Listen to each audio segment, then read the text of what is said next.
In today's news, Mercedes-Benz releases indicative pricing for its new EQ range.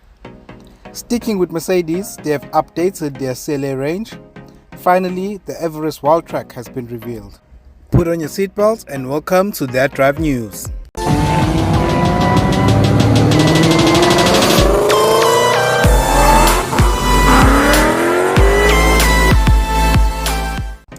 As I've mentioned in my previous video, the Mercedes-Benz EQ family will increase by 2 with the addition of the EQE 350 and the AMG EQE 43, which are confirmed for introduction in the early 2023.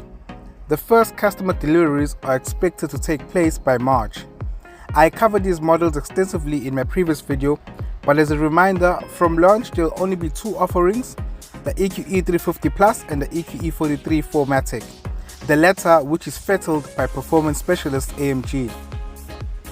The EQE 350 Plus has 215 kilowatts and 565 Newton meters of torque, along with a range claim of up to 645 kilometers and is rear-wheel driven. As far as performance goes, 0 to 100 kilometers per hour is dispatched in 6.4 seconds and will run to a top speed of 210 kilometers per hour.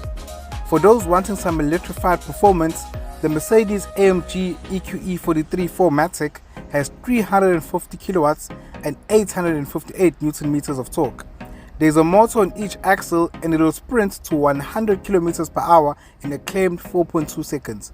It has a range claim of up to 535 kilometers, which is based on WLTP.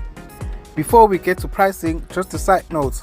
For now, Mercedes-Benz SA has released only estimated pricing, saying final figures will be confirmed shortly. So how much are we paying for these beasts? The Mercedes-Benz EQE 350 Plus will go for an estimated price of 1.8 million. The Mercedes-AMG EQE 43 4MATIC will go for an estimated price of 2.2 million rand. So this is for the big boys. These prices include a premium drive platinum 5-year 100,000 kilometers maintenance plan and a 10-year battery warranty. Sticking with Mercedes-Benz for another segment, they have handed its SLA a subtle facelift that includes an updated cabin and a shift towards mild hybrid petrol powertrains. So what has changed? Let's start with the important stuff first, the powertrains. So all the previously standard petrol mills in the updated CLA, except that of the CLA 45S, are now electrified. As such, the 4-cylinder units are equipped with a 48-volt onboard power supply as well as a new belt-driven starter generator. So, in the case of the CLA 200, which is currently offered here in South Africa, the turbocharged 1.3-litre engine still makes 120 kilowatts, though an additional 10 kilowatts is briefly on offer thanks to the mild hybrid tech. The turbo diesel lamps, however, are unchanged. The CLA 220D remains a 2-litre oil burner generating 140 kilowatts and 400 Newton meters of torque. Other exterior updates is a renewed front apron design, a revised grille with a star pattern in the case of standard models, and the redesigned rear diffuser.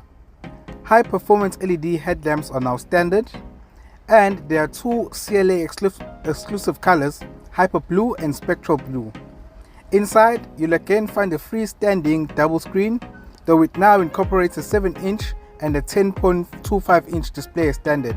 You can also get a pair of those 10.25-inch displays, which creates a widescreen event. But that's, you know the Germans, is an option.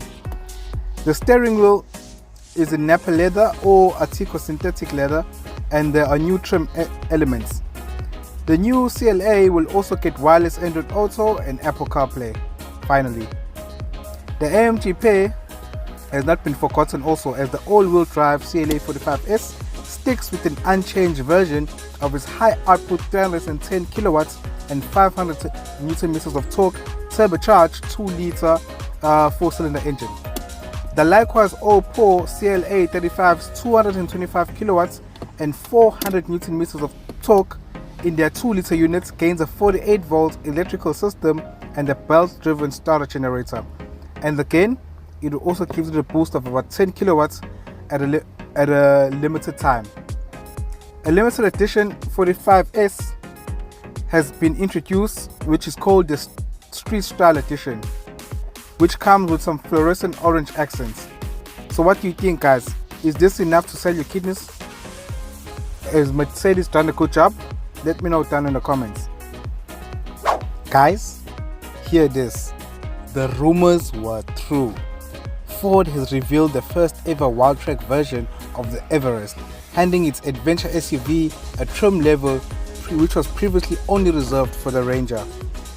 So Ford in New Zealand has just whipped the wraps off the first ever Everest Wildtrack, confirming the newcomer will hit that market by July 2023.